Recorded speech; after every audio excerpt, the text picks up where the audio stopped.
আসসালামু আলাইকুম। আপনাদের দেখাতে নিয়ে এসেছি ইয়েলো কালার তরমুজ। তরমুজ অনেকেই দেখেছেন, কিন্তু ইয়েলো কালার কি দেখছেন কিনা জানি না। দেখে নিন ইয়েলো কালারের তরমুজ।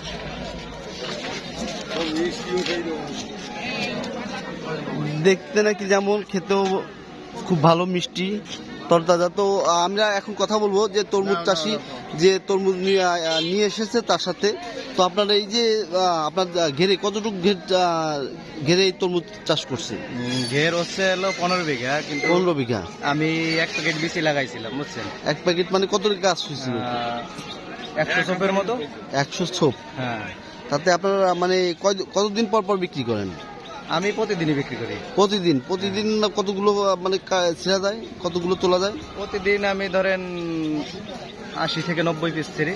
80 থেকে 90 পিস তরমুজ বিক্রি করতে পারেন। তো এই যে আমি সাইজটা হাতে নিচ্ছি, এই সাইজটা কেমন দাম হবে? এই সাইজটার দাম হবে 100 টাকা।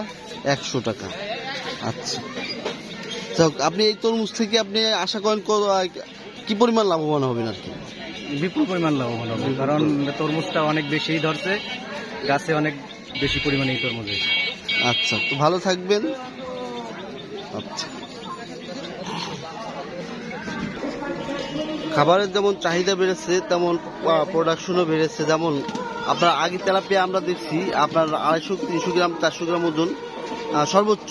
এখন দেখা যায় একটা তেলাপিয়ার ওজনই আছে 2 থেকে 3 কেজি ওজন হয়, এমন তেলাপিয়া পাওয়া যায়। তো এই যে তেলাপিয়া সাইজ, এই ধরনের তেলাপিয়া আরো অনেক বড় হবে, তার আগেই তুলে ফেলছে।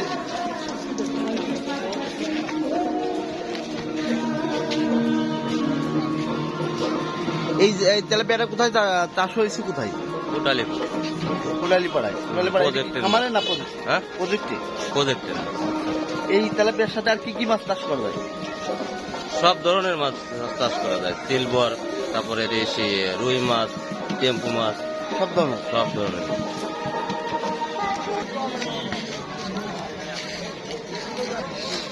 মালিক উঠবেন না, খালি পকেট